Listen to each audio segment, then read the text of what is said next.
स्वागत है आप सभी का। नजर डालते हैं हेडलाइंस पर। बुनियादी सुविधाओं के जरिए लोगों के जीवन को सुगम बनाना सरकार की प्राथमिकता। हिमाचल के मंडी में 11,000 करोड़ रुपए की पनबिजली परियोजनाओं के शुभारंभ पर बोले प्रधानमंत्री। विपक्षी दलों पर लगाया पहाड़ों पर रहने वालों की अनदेखी का आरोप।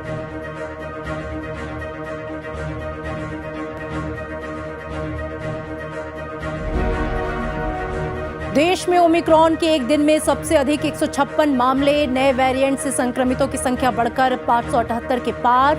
राज्यों से 31 जनवरी तक कोविड-19 प्रबंधन के दिशा निर्देशों पर सख्ती से पालन करने का निर्देश। दिल्ली और कर्नाटक में नाइट कर्फ्यू।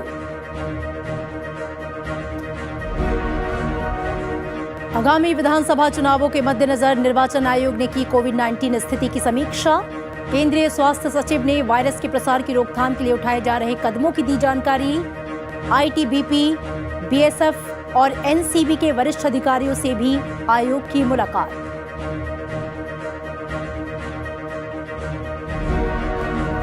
चौथे स्वास्थ्य सूचकांक में बड़े राज्यों में केरल रहा अव्वल। छोटे राज्यों में मिजोरम टॉप पर। नीति आयोग स्वास्थ्य क्षेत्र में सुधार कार्यों के आधार पर करता है मूल्यांकन।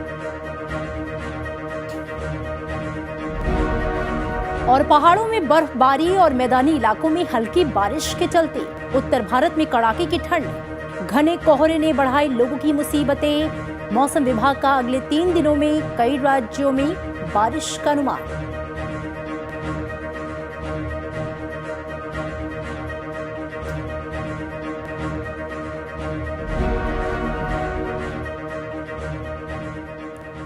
लोगों के जीवन को सुगम बनाना केंद्र सरकार की सर्वोच्च प्राथमिकताओं में शामिल है। मंडी में रैली को संबोधित करते हुए प्रधानमंत्री नरेंद्र मोदी ने कहा कि हिमाचल प्रदेश और केंद्र में बीजेपी के दोहरे इंजन वाली सरकार का जनता को फायदा मिला है। राज्य में विकास परियोजनाओं को गति मिली है। आज 11,000 करोड़ रुपए की पनबिजली परियोजनाओं की शुरुआत करते हुए प्रधानमंत्री ने कहा कि हिमाचल में पर्यटन के साथ ही औद्योगिक विकास की अपार संभावना है। उनकी सरकार इस दिशा में भी लगातार काम कर रही है। सरकार का जोर विशेष तौर पर फूड इंडस्ट्री, फार्मिंग और फार्मा सेक्टर पर है। प्रधानमंत्री ने कहा कि उनकी सरकार पूरी संवेदनशीलता, सतर्कता के साथ लोगों की हर आवश्यकता को ध्यान में रखते हुए काम कर रही है।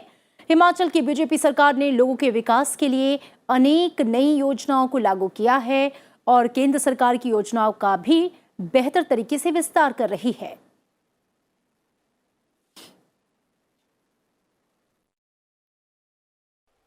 यहां टूरिज्म के साथ ही औद्योगिक विकास की भी अपार संभावना है। हमारी सरकार इस दिशा में भी लगातार काम कर रही है। हमारा जोर विशेष तौर पर फूड इंडस्ट्री, फार्मिंग और फार्मा पर है। प्रधानमंत्री ने कहा कि पिछले 7 वर्षों में देश की सुरक्षा के लिए उनकी सरकार ने कई कार्य किए हैं। इससे जवानों, पूर्व सैनिकों के लिए हुए निर्णयों में भी हिमाचल के लोगों को लाभ मिला है। विपक्ष पर निशाना साधते हुए उन्होंने कहा कि विलंब विचारधाराओं ने हिमाचल के लोगों को दशकों तक इंतजार कराया। इस वजह से यहाँ के प्रोजेक्ट्स में कई साल की देरी हो गई।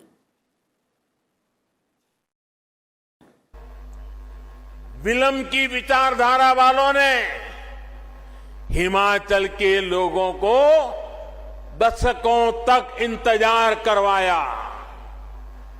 इसी वजह से अटल टनल के काम में बरसों का विलंब हुआ। प्रधानमंत्री ने आज 7,000 करोड़ की रेणुका बांध परियोजना और 1,800 करोड़ की 210 मेगावाट से अधिक की लुहरी स्टेज 1 पनबिजली परियोजना की आधारशिला रखी। 2,000 करोड़ रुपए की शिमला जिले में पब्बर नदी पर बनी 111 मेगावाट की सावड़ा कुड्डू पनबिजली परियोजना का लोकार्पण किया। प्रधानमंत्री ने 700 करोड़ रुपए से बनने वाली 66 मेगावाट की धौला सिद्धि पनबिजली परियोजना का शिलान्यास किया। प्रधानमंत्री नरेंद्र मोदी ने मंडी में Himachal Pradesh global investors meet के दूसरे ग्राउंड ब्रेकिंग समारोह की अध्यक्षता की। इस बैठक में 28,000 करोड़ रुपए से अधिक की 287 निवेश परियोजनाओं को भी शुरू किया गया। उन्होंने कहा कि हिमाचल प्रदेश के औद्योगिक विकास से जुड़े कार्यक्रम और यहाँ जो प्रदर्शनी लगी है उसे देखकर खुशी हुई। इसमें हिमाचल में हजारों करोड़ रुपए के निवेश का युवाओं के लिए अनेक नए रोजगार का मार्ग बना है।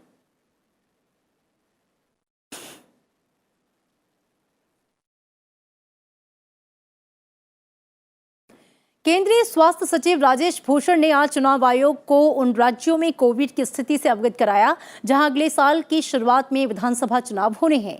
ईसीआई और स्वास्थ्य मंत्रालय जनवरी 2022 में एक और बैठक करेंगे। स्वास्थ्य सचिव ने निर्वाचन आयोग को वायरस के प्रसार की रोकथाम के लिए हाल के दिनों में जारी किए गए कोविड प्रोटोकॉल और गृह मंत्रालय के दिशा निर्देशों के बारे में जानकारी दी।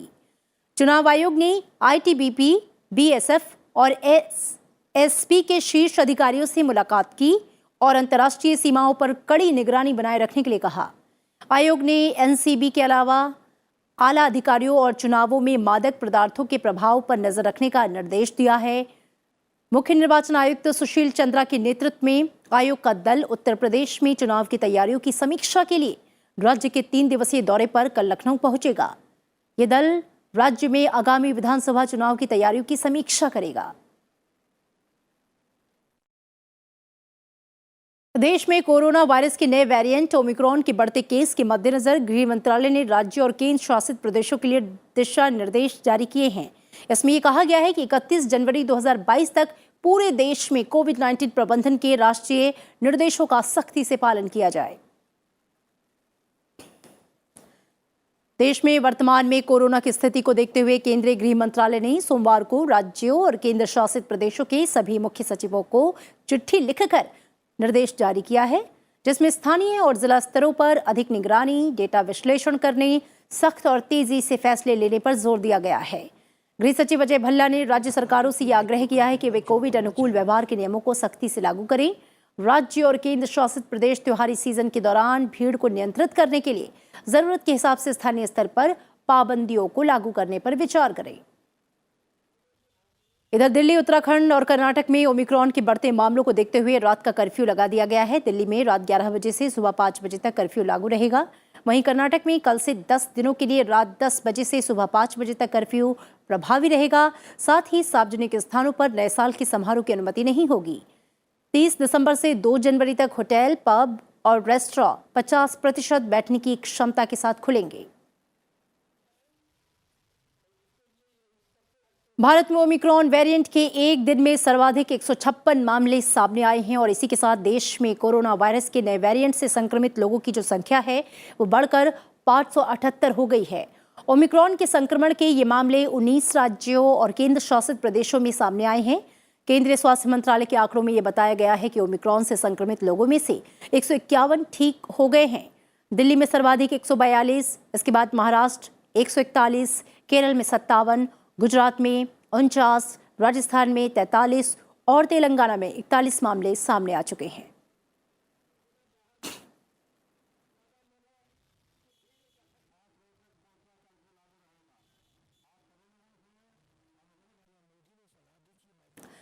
देश में 15 साल से 18 साल की उम्र के बच्चों को कोविड वैक्सीन लगाने का अभियान 3 जनवरी से शुरू होने जा रहा है। इसके लिए 1 जनवरी से बच्चों की रजिस्ट्रेशन प्रक्रिया शुरू हो जाएगी। ये रजिस्ट्रेशन कोविन ऐप पर किया जा सकेगा। इसके लिए बच्चों का स्कूल आईडी कार्ड उनके आयु प्रमाण पत्र के तौर पर कोविन ऐप पर अपलोड करना होगा। इसमें आधार भी इस्तेमाल किया जा सकता है। बच्चों को कोवैक्सीन और जायडस कैडिला की वैक्सीन का विकल्प होगा, जिन्हें डीसीजीआई से मंजूरी मिली है। So we are allowing the student identity card also to be one of the 10th document in case of children between 15 to 18 years of age, and they will be able to register and they will be able to register from 1st of January because the jabs will start from 3rd of January onwards. So that's what is the process. वहीं 10 जनवरी से देश में स्वास्थ्य और अग्रिम मोर्चे पर तैनात कर्मियों, अन्य गंभीर बीमारियों से पीड़ित 60 साल की उम्र से अधिक के लोगों को डॉक्टरी सलाह पर एहतियात के तौर पर टीकों की तीसरी खुराक दिए जाने की शुरुआत की जाएगी। इसे प्रिकॉशन डोज का नाम दिया गया है। जिन लोगों को कोरोना वैक्सीन की दूसरी डोज लगवाए हुए 9 महीने बीत चुके हैं, उन्हें ये प्रिकॉशन डोज लगाई जा सकती है।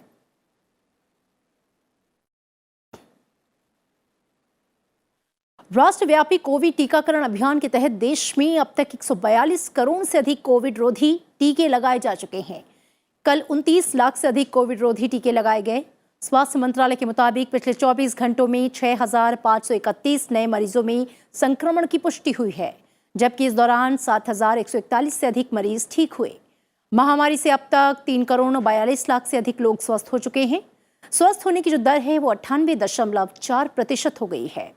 इस समय देश में कुल 75,841 मरीज उपचाराधीन हैं। सरकार ने कार निर्माता कंपनियों को अगले 6 महीनों के भीतर फ्लेक्स फ्यूल इंजन वाले वाहनों का निर्माण शुरू करने की सलाह दी है। फ्लेक्स ईंधन गैसोलीन और इथेनॉल से बना एक वैकल्पिक ईंधन है। केंद्रीय सड़क परिवहन और राजमार्ग मंत्री नितिन गडकरी ने ट्वीट किया कि आयातित ईंधन पर देश की निर्भरता को कम करने और किसानों को फायदा देने के उद्देश्य से अब भारत में ऑटोमोबाइल निर्माताओं को फ्लेक्स फ्यूल व्हीकल और flex fuel strong hybrid electric vehicles का निर्माण शुरू करने की सलाह दी गई है। उन्होंने कहा कि प्रधानमंत्री की आत्मनिर्भर भारत की दृष्टि और परिवहन ईंधन के रूप में एथेनॉल को बढ़ावा देने की सरकार की नीति के अनुरूप फ्लेक्स ईंधन वाहन 100% पेट्रोल या 100% जैव इथेनॉल के संयोजन पर चलने में सक्षम हैं। नितिन गडकरी ने कहा कि इस कदम से वाहनों में व्हील टू व्हील आधार पर ग्रीन हाउस गैस उत्सर्जन में भारी कमी आएगी। केंद्रीय गृह मंत्री अमित शाह ने आज दिल्ली में नार्को समन्वय केंद्र की उच्च स्तरीय समिति की तीसरी बैठक की अध्यक्षता की। इस मौके पर गृह मंत्री ने कहा कि सरकार ने मादक पदार्थों के खिलाफ जीरो टॉलरेंस नीति अपनाई है। सरकार ये मानती है कि नशे की समस्या राष्ट्रीय सुरक्षा के लिए एक बड़ी चुनौती है, जिसको सभी के सहयोग से ही निपटाया जा सकता है। गृह मंत्री ने सभी ड्रग लॉ इन्फोर्समेंट एजेंसियों और इंटेलिजेंस एजेंसियों के बीच एक बेहतर समन्वय और तालमेल की आवश्यकता बताई। बैठक में यह फैसला लिया गया है कि सभी राज्य डीजीपी के अधीन dedicated anti narcotics task force का गठन करें। राष्ट्रीय स्तर पर एनसीबी के अंतर्गत केंद्रीय एनसीओआरडी इकाई के गठन के भी निर्देश दिए गए हैं। साल 2018 से 2021 के बीच 1881 करोड़ रुपए मूल्य के मादक पदार्थ जब्त किए गए, जो वर्ष 2011 से 2014 के बीच जब्त किए गए ड्रग्स का 3 गुना है। और नीति आयोग के जारी चौथे स्वास्थ्य सूचकांक के अनुसार केरल एक बार फिर से बड़े राज्यों में समग्र स्वास्थ्य प्रदर्शन के मामले में पहले पायदान पर है। सूचकांक में उत्तर प्रदेश सबसे खराब स्थिति में है। हालांकि पिछले आधार वर्ष की तुलना में उत्तर प्रदेश वृद्धिशील प्रदर्शन के मामले में टॉप पर रहा। तमिलनाडु दूसरे और तेलंगाना तीसरे स्थान पर स्वास्थ्य मैट्रिक्स पर है। चौथे स्वास्थ्य सूचकांक के लिए वर्ष 2019-2020 के दौरान प्रदर्शन को आधार बनाया गया है। समग्र और वृद्धिशील प्रदर्शन के मामले में मिजोरम छोटे राज्यों में सबसे ऊपर है। दिल्ली और जम्मू कश्मीर समग्र प्रदर्शन के मामले में सबसे खराब केंद्र शासित प्रदेशों में हैं। विश्व बैंक ने रिपोर्ट को तकनीकी सहायता प्रदान की, जिसे स्वास्थ्य और परिवार कल्याण मंत्रालय के साथ साझेदारी में बनाया गया था। इसका मकसद राज्यों में कंपटीशन पैदा करके हेल्थ को लेकर चल रहे सुधार कार्यों का मूल्यांकन करना है। स्वास्थ्य सूचकांक एक ऐसा पैमाना है जिसमें 24 संकेतकों को शामिल किया गया है, जो कि स्वास्थ्य क्षेत्र में कामकाज के सभी प्रमुख पक्षों से जुड़ा है।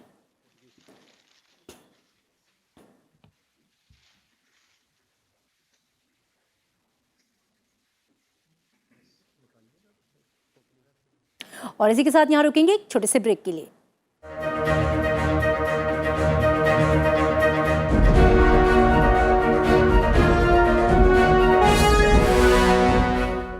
एक ओंकार सतनाम। सिख धर्म भी एक अद्भुत धर्म है।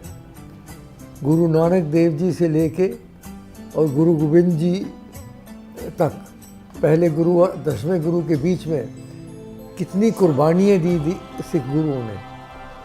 इस देश को बचाने के लिए, संस्कृति बचाने के लिए क्या क्या नहीं उन्होंने अपना समर्पण किया।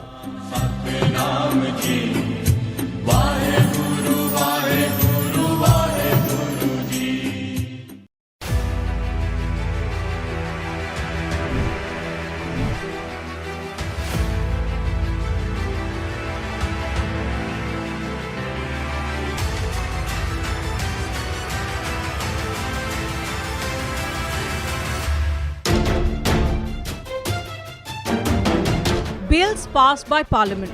Those in favor will please say aye. Those against will please say no. I think the ayes have it, the ayes have it, the ayes have it. The bill is passed. जो सदस्य इसके पक्ष में हाँ कहें, जो सदस्य विरोध में ना कहें, मेरे विचार में निर्णय हाँ वालों के पक्ष में हुआ, हाँ वालों के पक्ष में। Laws that govern the country. How will they affect us? Let our top experts tell you all about their impact and implications in Bills and Insight, only on Sunset TV. फैसले जो बन जाए हकीकत, फैसले जो बन जाए नसीहत, फैसले जो आपका जीवन बदल दे, फैसले जो आपको दे बेहतर कल। कैबिनेट के फैसलों की सही तस्वीर, कैबिनेट दिस वीक, गुरुवार रात 8:30 बजे सिर्फ संसद टीवी पर।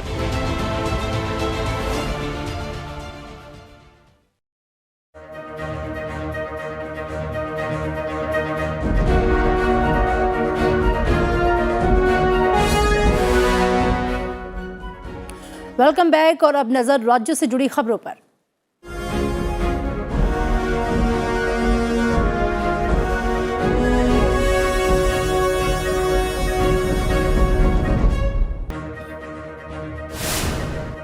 उत्तर प्रदेश बीजेपी के वरिष्ठ नेताओं ने आज नई दिल्ली में राष्ट्रीय अध्यक्ष जेपी नड्डा से मुलाकात की।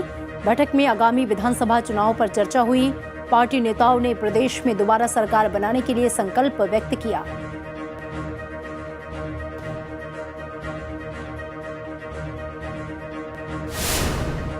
पंजाब में बीजेपी, पंजाब लोक कांग्रेस और शिरोमणि अकाली दल संयुक्त मिलकर चुनाव लड़ेंगे। आज केंद्रीय गृह मंत्री अमित शाह के आवास पर हुई बैठक में गठबंधन पर फैसला हुआ। सीटों के बंटवारे का फॉर्मूला तय करने के लिए जल्द ही 6 सदस्यीय एक समिति का गठन होगा।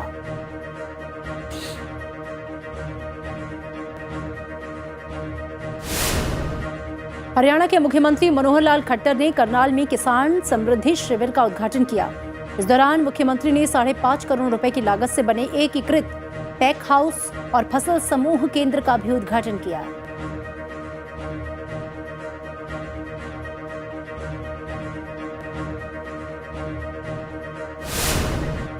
उत्तर प्रदेश के मुख्यमंत्री योगी आदित्यनाथ ने लखनऊ में साहिबजादा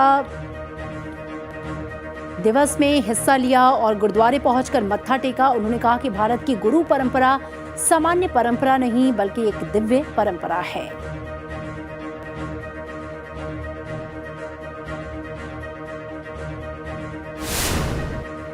उत्तराखंड के मुख्यमंत्री पुष्कर सिंह धामी की अध्यक्षता में आज मुख्यमंत्री आवास में सैन्य धाम के संबंध में बैठक हुई, जिसमें मुख्यमंत्री ने अधिकारियों को दिव्य और भव्य सैन्य धाम बनाने का निर्देश दिया। मुख्यमंत्री ने इसके लिए चरणबद्ध तरीके से कार्य योजना तैयार करने की बात कही।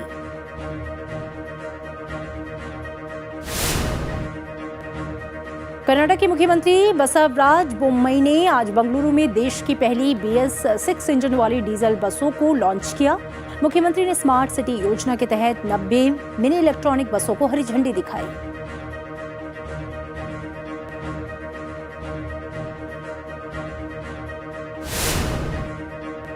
जम्मू कश्मीर में आज रियल एस्टेट समिट का आयोजन हुआ है। इस दौरान जम्मू कश्मीर की रियल एस्टेट नीति घोषित हुई और 18,300 करोड़ रुपए के 39 समझौता ज्ञापनों पर हस्ताक्षर किए गए। उपराज्यपाल मनोज सिन्हा कार्यक्रम में मौजूद रहे।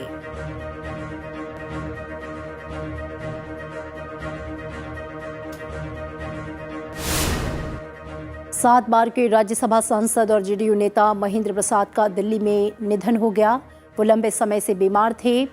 प्रधानमंत्री नरेंद्र मोदी और बिहार के मुख्यमंत्री नीतीश कुमार ने उनके निधन पर शोक जताया है।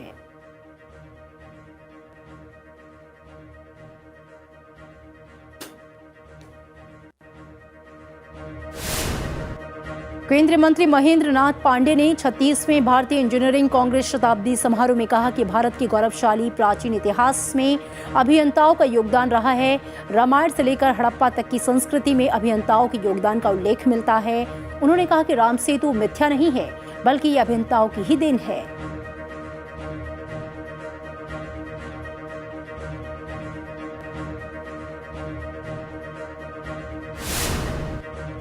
चंडीगढ़ नगर निगम चुनाव के परिणाम घोषित हो गए हैं। आम आदमी पार्टी 14 सीटें जीतकर सबसे बड़ी पार्टी बन गई है। वहीं भारतीय जनता पार्टी को 12 सीटें, कांग्रेस को 8 और अकाली दल को 1 सीट मिली है।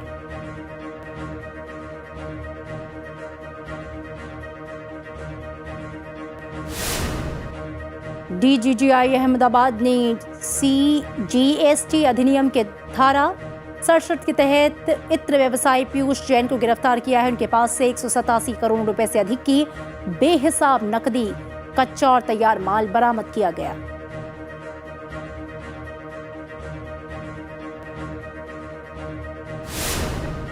सबरीमला में भगवान अयप्पा के मंदिर में रविवार को मंडला पूजा का आयोजन किया गया। इस तरह तीर्थ यात्रा के 41 दिवसीय पहले चरण का समापन हो गया। मंदिर 14 जनवरी के मकर विलुक उत्सव के लिए फिर से खुलेगा।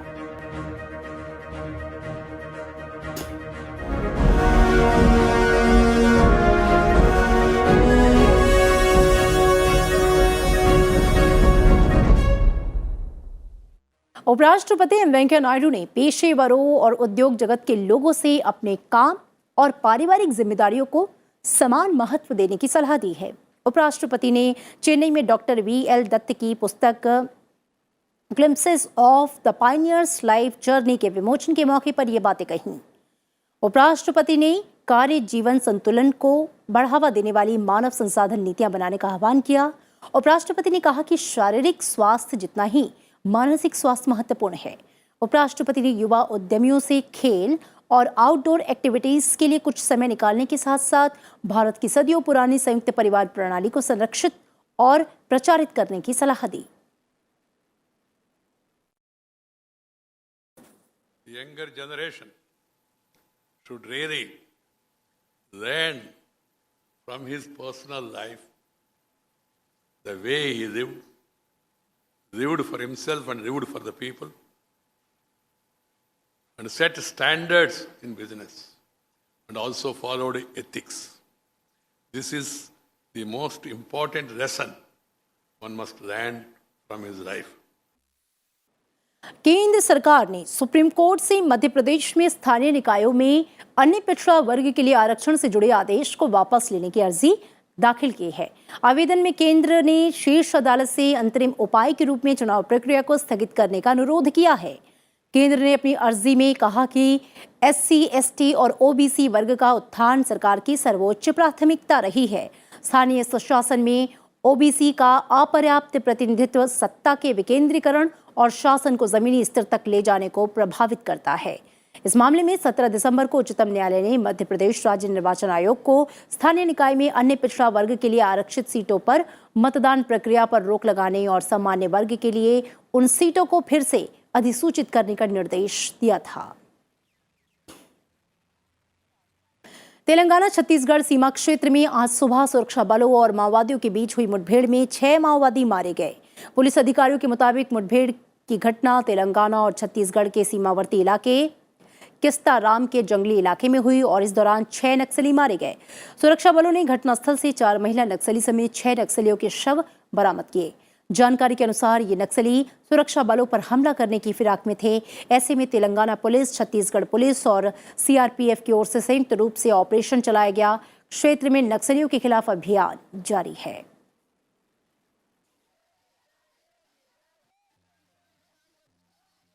नए साल से ठीक पहले उत्तर भारत के पहाड़ी राज्यों पर बर्फबारी हो रही है तो मैदानी इलाकों में सर्द हवाएं चल रही हैं।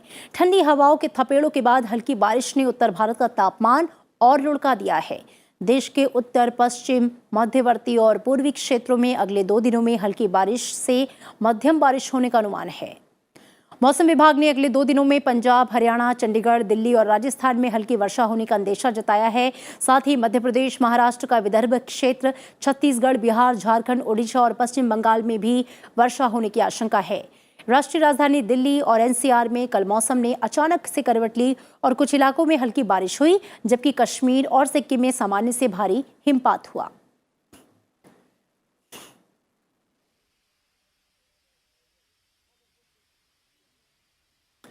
परमाणु समझौते को बहाल करने के लिए वियना में शुरू होने वाली वार्ता से पहले ईरान ने इस बात पर जोर दिया है कि अमेरिका और उसके सहयोगी तेहरान को उसके कच्चे तेल का निर्यात करने की अनुमति देने का वादा करें। ईरान के विदेश मंत्री हुसैन अमीर अब्दुल्लाहियान की ये टिप्पणी संकेत देती है कि ईरान 2015 परमाणु समझौते को बहाल करने संबंधी वार्ता से पहले अपने पक्ष को मजबूत करने की कोशिश कर रहा है। ईरान की नई मांगों को लेकर तनाव के बीच एक दौर के बाद लगभग एक सप्ताह पहले वार्ता स्थगित कर दी गई थी, लेकिन ब्रिटेन, फ्रांस, जर्मनी, चीन, रूस और ईरान के प्रतिनिधियों की आज फिर से वार्ता हुई। अमेरिका ने अप्रत्यक्ष रूप से इस वार्ता में हिस्सा लिया। अमेरिका ने यह संकेत दिया है कि आर्थिक पाबंदी में ढील पाने के लिए ईरान को समझौते का पालन करना होगा।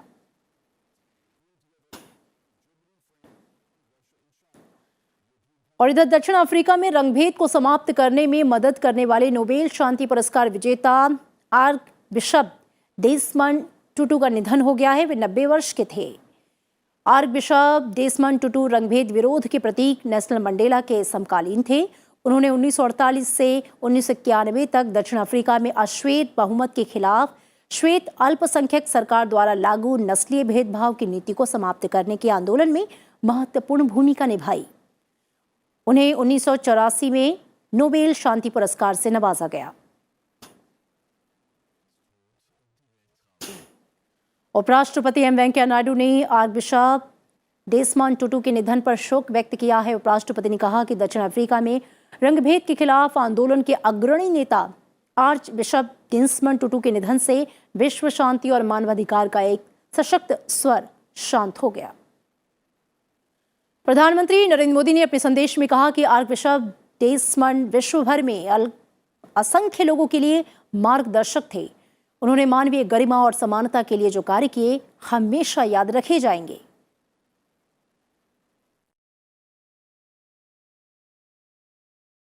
और चलते चलते आपको छोड़ जाते हैं पर्यटक स्थलों पर हो रही बर्फबारी की कुछ तस्वीरों के साथ।